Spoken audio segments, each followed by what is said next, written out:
All right, everyone, we will get started with our CPR and AED demonstration in a couple minutes here. Um, just gonna make sure we're all set up. Everything is good to go. Test out my microphone here.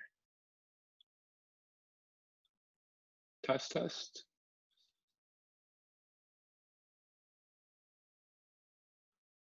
All right, we'll just give people another couple minutes before we get started.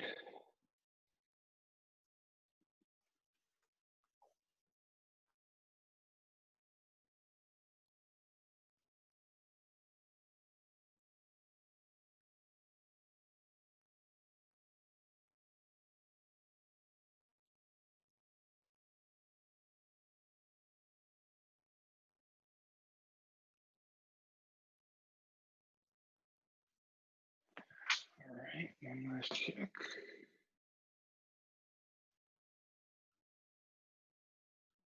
All right. All right, well, thank you everybody for taking the time to be here for this very important CPR and AED demonstration as part of our In a Heartbeat virtual 5K road race that's going on throughout this weekend. I know it's a pretty humid day here in Connecticut. I know we got people from all over the world, really. So everybody's probably experiencing different weather. We went out and did our run this morning, and I'm still. I took a shower and I'm still sweating. So it's definitely a humid day. Just to give everybody an update on where everything is with the race, we have officially hit 310 people registered the last time I checked, which was earlier this morning. So thank you everyone for continuing to share. Just as a reminder, anybody can register up until tomorrow night, up until Sunday night, tomorrow at 8 o'clock.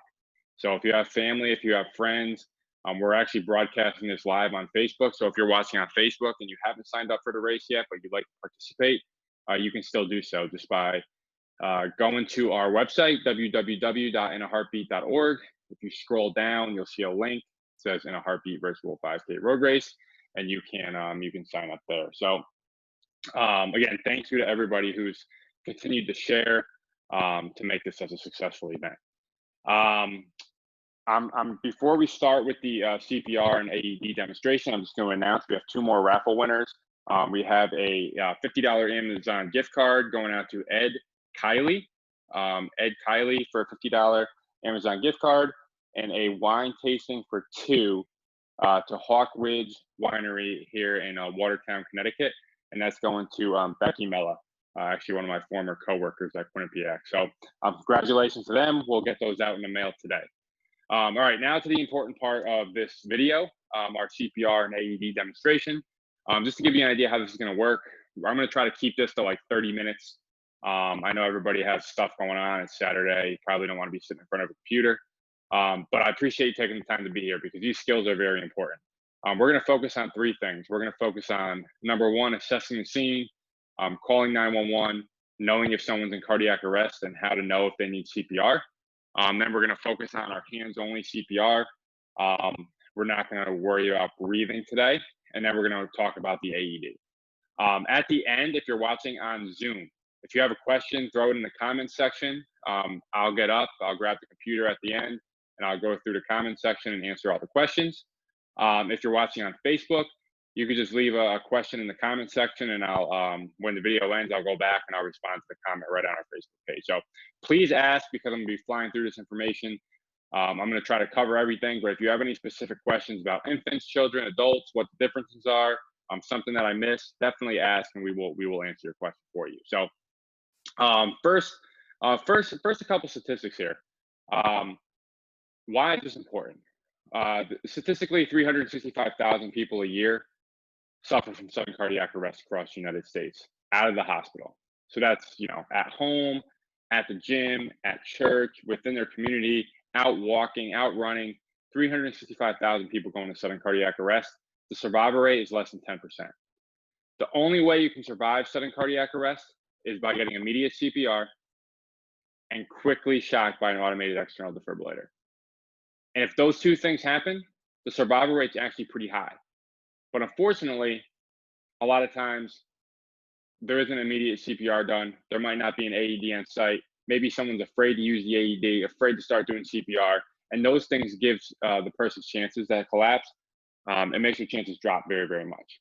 All right, so especially with everything we have going on with the COVID-19 pandemic, we're all kind of stuck at home.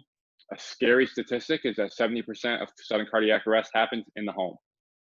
So chances are these skills that you could learn today could be used to help save the life of someone you love. All right, so again, thank you for being here.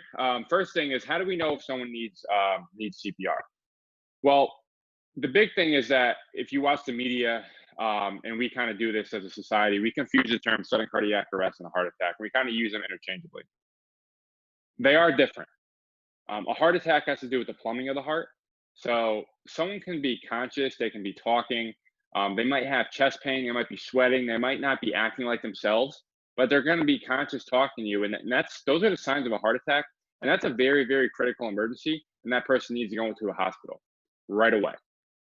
The difference is with sudden cardiac arrest deals with the electrical part of your heart. So basically, your heart just goes from a beat and it completely stops working. Essentially, your heart just stops. It goes from a beat to a quiver, which doesn't allow the blood and oxygen to flow throughout your body, which is going to eventually kill your organs, and that's why it's such a time critical emergency. And this person is the person that needs to get treated right away on the spot. All right, so if you were to, if you walked out doing your 5K road race this weekend as part of our race, and you're out walking or you're out running, and somebody's on the street and they collapse. Okay, they're probably going to be on the ground. Okay, it's great if they're on a hard, flat surface.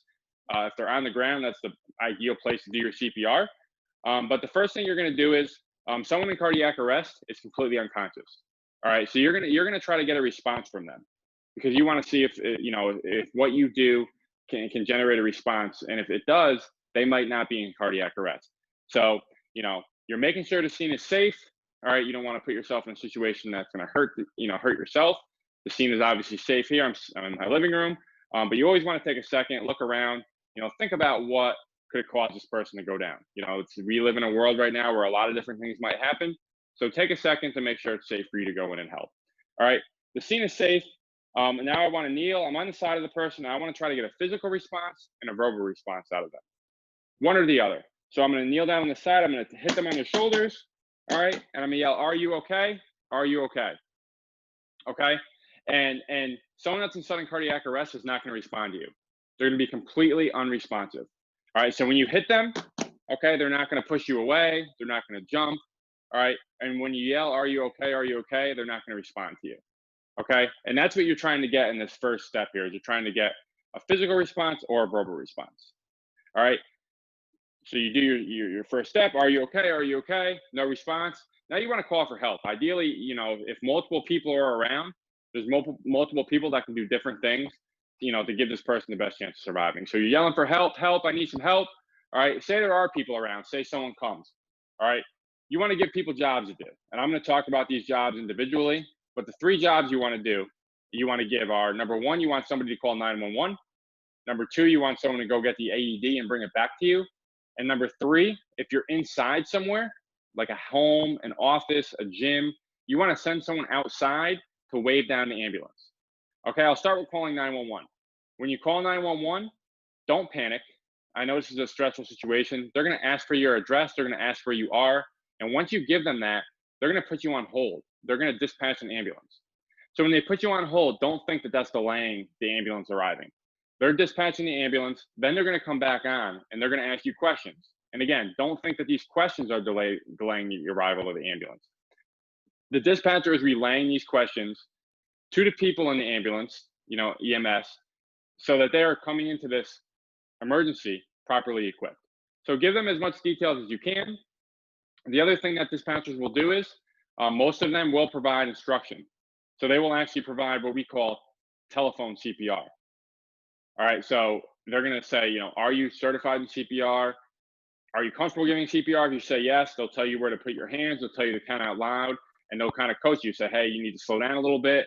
You're going too fast. You're not going fast enough," and try to ease your mind as you're going through this, very traumatic emergency that you're helping. So that's calling 911. Next thing is we want to get an AED. All right, the quicker one of these things is used, we'll talk about this more at the end, the better. All right. So you want someone to get it, and you want someone to bring it back to you. And the third thing is you want somebody to go outside, wave down the ambulance, right? If we're at home and we're in a neighborhood and all the houses look alike and the numbers are small in the houses, you know, cardiac arrest is so time critical that if you can have someone waving down the ambulance, maybe it saves 1 or 2 minutes before EMS gets there. Right? Maybe if you're at the office and you have a front door and a back door, and the cardiac arrest happens by the back door, you have someone out by the front door saying, "Hey, you need to go around the building, go to the back door, and you'll get there quicker." And that 1 minute or 2 minutes or 3 minutes can be the difference between someone surviving and not surviving. Okay, so the final step here in assessing the scene is we want to check for breathing. All right, so we want to look for chest rise. If someone's laying flat on their back, all right, we will see chest going up and down if they're breathing normally. All right, when we say we're checking for breathing, we need it to be completely 100% normal breathing. All right, if you can't see chest rise, you can put your hand over the mouth and nose. You could put your hand on the lower part of the breastbone and you can feel for the chest going up and down. All right, when you put your hand over the mouth and nose, you want to feel for warm air coming out. All right, someone that's in cardiac arrest is not breathing, and they're not breathing normally.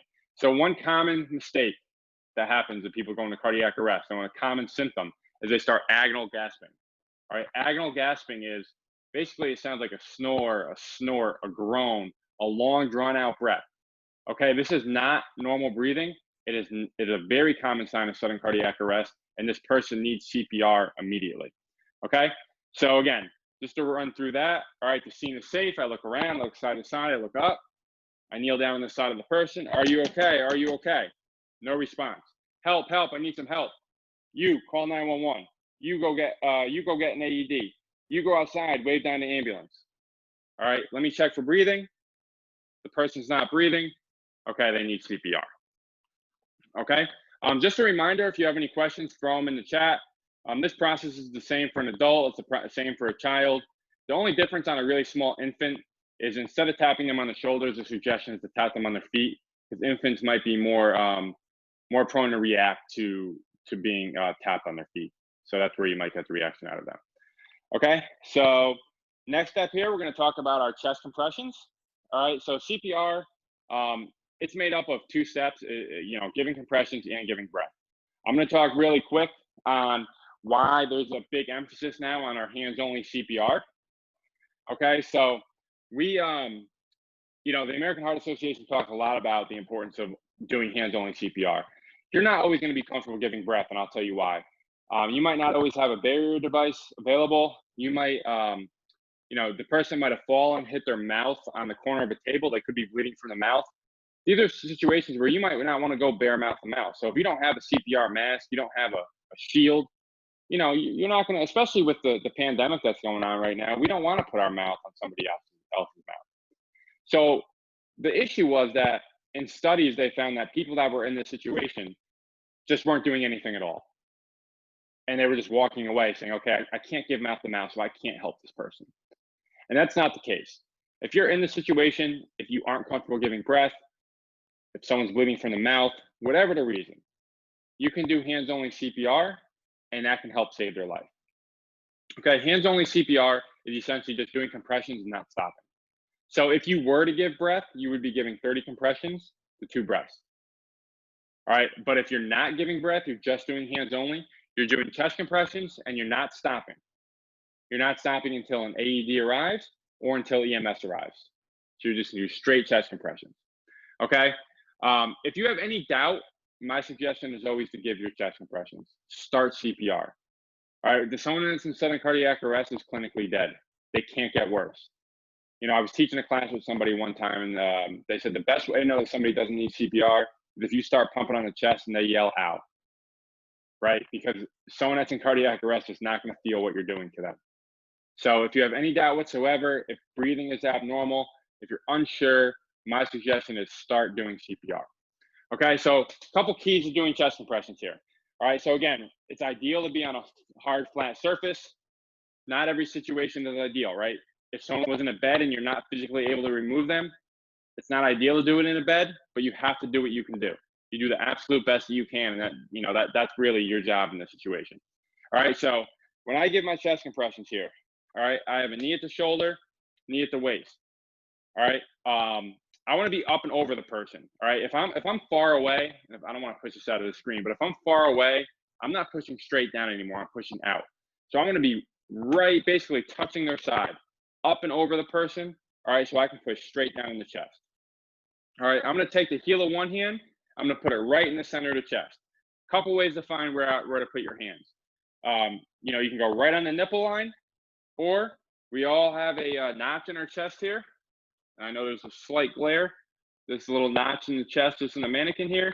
We can go 2 fingers, all right, 2 to 3 fingers. So you can go 2 to about 3 fingers right above that, and that puts you right on your marker right there. All right, so the heel of one hand's in the center of the chest. All right, I like to interlock my other hand on top. Okay, you have to do what you're comfortable doing here. Some people like to just place their hand on top. I like to interlock my hand on top. All right, I'm up and over the person. I'm not leaning back onto my feet. All right, I'm up. All right, so I can have my elbows straight up and locked in. Okay, and then I'm pushing straight down at a rate of about 100 to 120 compressions per minute. Okay, and these mannequins are great because they can tell me that I'm doing them at the right pace. Okay, I'm going about 100 to 120 compressions per minute. I'm letting the chest come all the way back up before I push back down. I'm pushing down about 2 to 2.5 inches. Okay, and I'm going to do that. If I'm doing my hands only CPR, I'm going to do that until an AED arrives or until EMS arrives. All right, so a couple of things that can happen when you're giving chest compressions, and these things might cause you to believe that you did something wrong. Don't feel like you did something wrong. It doesn't always happen, but a common thing that happens with chest compressions is you could break a rib. It happens. Broken ribs can heal, right? If the person doesn't survive, you know, they don't have life. So if you hear a cracking noise, if it gets flimsy, it might be that the rib cage is separating from the sternum. It might be because the rib is cracked. But don't think that you did something wrong. Just keep going and do the absolute best you can. Another thing that could happen, you know, blood and oxygen is not going to the brain. So this person's starting to lose brain function. So they could wet themselves. If they had just eaten lunch, they could start to gargle like they're going to throw up. These are things that could happen. But again, don't think that you did something wrong. You just keep doing your chest compressions, keep going, again, until that AED arrives or until EMS arrives. You know, and then of course, or if you're physically incapable of doing it anymore. All right, couple differences here between adult and children. For an adult, and now when we say adult, if you bear the chest, you know, we're saying like above puberty. You know, you have to go based on feel here. So if you bear the chest and you have you could have a 13-year-old boy or girl that's just really small. You might want to treat them like a child, but you could have like a 10-year-old boy or girl that's just really big. So you might treat them like an adult. The big difference is they say you don't want to go quite as deep on a child. So on an adult, you say 2 to 2.5 inches. On a child, we say about 2 inches. All right, and then on an infant, which is ages 0 to 1, we're using 2 fingers right in the center of your chest in that same spot. And I'm going to show you for a child. So for an infant, again, we're 2 fingers. Okay, for a child, we might want to go, you know, with our one hand here. All right, but here's the thing. If you're doing that and you don't feel like you're being effective, you're getting tired, you just add your second hand. The rule of thumb is you're always better off going too deep and too fast rather than not deep enough and not fast enough. Again, so that pretty much wraps up the compressions and the CPR portion. We're going to talk about the AED. If I missed something, if you have a question about a specific scenario, again, feel free to ask. I'll definitely take some time at the end to answer any questions that people might have had. I apologize here too. I'm sweating. It's hot. It's humid today. I don't have my air conditioning on yet, so it's starting to sweat as I do this. So I apologize. My hair is going all over the place here. But last portion here is using an AED. Okay. The big misconception about these machines is that you can hurt somebody with them. Okay, and that is the most important thing to understand. If you're not certified, if you don't have training, these machines are made for anybody to use, whether you're trained in them or not. They all work the same way. We're lucky to have a great partnership with the FibTech. So this is the FibTech training model. These are the AEDs that we donate. You know, we love them. They're durable. They're bright. The only difference between a training model and a regular unit is where this is all red. It's all black on a regular unit. All right, so you've seen probably some of the pictures where we've donated. You see a lot of these machines out there. There's like 4 or 5 other manufacturers, but again, they all do the same thing. So you turn them on and they talk you through step by step. Another big key here is you cannot shock somebody that does not need to be shocked.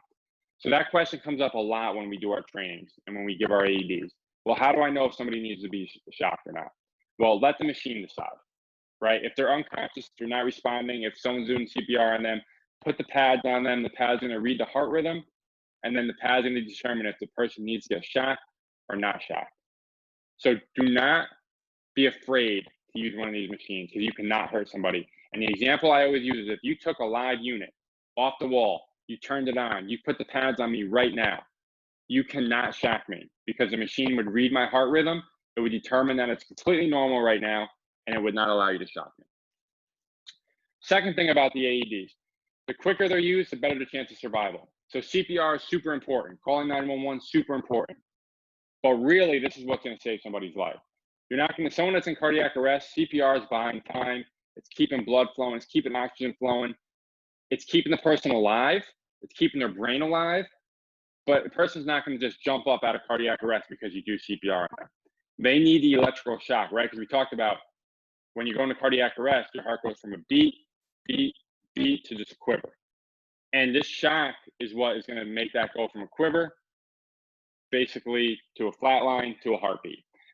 So statistically, if one of these machines is used within a minute, the person has a 90% chance of survival, and each minute after decreases that person's chances to survive 10%. So that's scary. And that's why we believe that these machines should be everywhere. That's why we believe that everybody should have a clue of how easy these machines are to use. And the most important thing you have to do, the most important thing you have to remember is to turn it on. All right, I'm going to run through it so you can hear it, and then I'm going to talk a little bit about it. All right, but here's the last thing I want to say about it is, if you're in a situation here, as we're starting to go back to work or as we're starting to go back to the gym and we're starting to be out there more in public, say you're at the office one night, it's you and a coworker, and there, you know, your office has an AED, you see it right there on the wall, and the coworker happens to collapse, right? You assess the scene, you call 911, you assess that they're in cardiac arrest. You want to get the AED and shock them right away. You're not going to sit there and say, okay, let me do a couple rounds of CPR and then let me go get the AED. If you know if you witness the arrest, you know there's an AED in the building where you are, you want to always activate EMS by calling 911, and then you want to grab that AED and shock them as quickly as possible. And then you'll do CPR after. Now, again, that's not the most ideal situation, because the ideal situation is we have one person doing CPR, one person getting the AED, one person doing all these jobs. But we're not always in that situation. So if you're by yourself and you have an AED around, you want to use it right away. Okay? So, you know, we'll pretend this scenario. This is how it's going here. All right, I'm doing my compressions. All right, I told somebody to go get the AED. There's one of two things that can happen here. That person can bring you the AED, and they might know what they're doing. So you could be doing your chest compressions while this person's setting up the AED. But the other scenario is they bring you the AED and they have no idea what to do. So you need to stop immediately where you are, all right, and start using it. So again, the big thing I remember is I turn it on. Training mode. Call for help. Remove pads from package in back of unit. Apply pads to patient's bare chest as shown. All right, pads are in the back of the unit. Pads have pictures on them. Apply pads to patient's bare chest as shown. One pad goes in the top right. Apply pads to patient's bare chest as shown. Other pad goes on the left side under the armpit. Apply pads to patient's bare chest as shown. Okay, now we can get a shock through the heart, right? Remove pads. The shock goes from one pad to the other, so it goes right through the heart. Apply pads to patient's bare chest as shown. Once the pads are on properly, you will hear this. Apply pads to patient's bare analyzing heart rhythm. Do not touch the patient. All right, stand clear. Everybody back up. Shock advised. Charging. Stand clear. Everybody clear? Press flashing shock button. It lets me know. You see that button's flashing. I know there's a glare there, but it's flashing at me. Button. Shock 1 delivered. It is safe to touch the patient. Begin CPR now.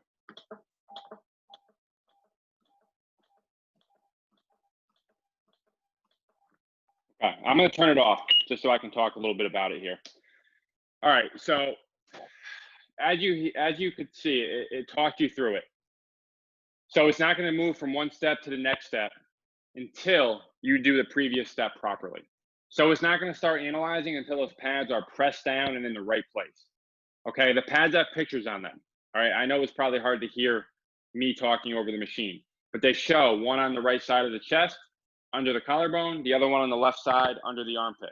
And the goal is to get a shock through the heart. It sends the electrical jolt from one pad to the other and then back. All right, we're looking at 150 joules of electricity. So that's why when you saw us analyzing, stand clear, I'm using my hands. All right, stand clear, I'm using my hands. I'm looking up and down the body. We want to back people up. All right, for a couple reasons, right? When the machine's analyzing, we don't want it to pick up noise from any other person that's holding on. All right, when we hit shock, we don't want someone holding on to the leg and then that person takes some of that shock. That's going to be painful for somebody. It's not going to kill somebody, but if somebody's conscious, you don't want them to get shocked. It's a lot of electricity. All right, couple things that can come up with an AED here. All right, I know we're getting short on time, but again, most important thing is turn it on. The AED will come with a ready kit. In the ready kit, CPR mask, razor, scissors, wipes, gloves, everything you should need in an emergency. All right, razor, really hairy chest, touch up the area so the pad sticks better. Scissors, right? If someone's wearing a shirt like mine and you have the shirt lifted up to do your chest compressions, cut right up the shirt, open it up. All right, so you can bare the chest. These pads need to be on bare skin. Gloves to protect you. Wipes, maybe the person was sweating, they were just working out. Maybe, you know, they have some moisture on them. Wipe down that area real quick so the pads stick better. All right, and then your CPR mask. If you're not comfortable giving your breast, you now have a mask to use if you're comfortable using it. All right, pacemakers or defibrillators. All right, usually on the top left side so they're not in the way. You know, if this area ever gets infected, they could get moved to the other side. Okay, don't put pad directly over metal. Just put it to the side of it. You can also see defibrillators on the side here. This is actually where mine is. All right, so don't put it directly over the metal. Put it below it, put it to the side of it. Someone that has a port that's getting treatment, don't put it directly over the port. Someone that has a medicine patch, put your gloves on first. Remove the patch, wipe down that area, place the pad. Somebody that has tattoos, don't worry about it. Someone that's wearing a necklace, don't worry about it. Just move it out of the way. Someone that's wearing earrings, don't worry about those. Somebody that's in the pool needs to come out. Somebody in a small puddle of water, it's not going to affect anything. Again, if the body is soaking wet, wipe it down. Use your shirt, use the wipes, wipe it down, especially where the pads are going to stick. So the pad, you want the pad to stick very well. Last couple things. If you have a child, they do have child pads, but they're not that common. You only see them at like daycares, organizations that really serve children. So if you're in the situation where you only have adult pads, you need to shock a child, and you're worried that the pads are the child's so small that when you put the pad here and the pad here, they're going to be touching. You put pad in the center of the chest, pad right in the center of the back between the shoulder blades, and you can use adult pads on a child. Other than that, again, I just want to emphasize a couple things that I talked about before. Turn the AED on. You cannot hurt somebody with it. If you have any doubt, use it. Okay, the way it's going to work is, you heard it, it shocked. It told me to do CPR. All right, I did my CPR. It's going to allow me to do 5 cycles. That's 2 minutes of CPR. And then it's going to come back on, analyzing, stand clear. I stop my CPR. Maybe a second shock is needed. After the second shock, 2 minutes of CPR. Then it'll analyze, stand clear, maybe a third shock is needed. All right, so you listen to the machine. All right, you never turn the machine off, you never take the pads off. Leave them on until EMS arrives. This person is going to the hospital. There's Gorilla Glue on the back of those pads. If you rip them off a conscious person, it's gonna hurt. And someone that's in cardiac arrest, it might not just be one bad arrhythmia. It could be cardiac arrest, fixed by the AED. They could be sitting up, they could be talking, and they can go back into cardiac arrest. So you leave the pads on at all times. Let EMS come and let EMS handle that situation. I think that's everything for the AED. I know I'm kind of rushing through here just because it's right at 11:30. So Again, thank you for everybody for number one participating in this. This is probably the most important part of this weekend because these are the skills that you could potentially use to save somebody's life. Thank you to everybody for sharing information about our race and participating. We've had a ton of action on our Facebook page, a ton of action on our Instagram. We're going to keep updating that. We're going to keep posting everybody's pictures, videos, times. If you have any questions at all, throw them in the chat right now. I'll grab my computer. But if you can't think of it and something comes to you later, just shoot me an email, mike@inaheartbeat.org, and I'll answer any questions that anybody might have. So I'm just going to grab the computer here, and then we will we'll see if there's any questions, and if not, we will wrap this up. Again, I apologize. I'm like sweating here because it's so humid. So it doesn't look like we have any questions. Okay. All right. Well, again, thanks everybody for joining, and thank you for participating in our road race.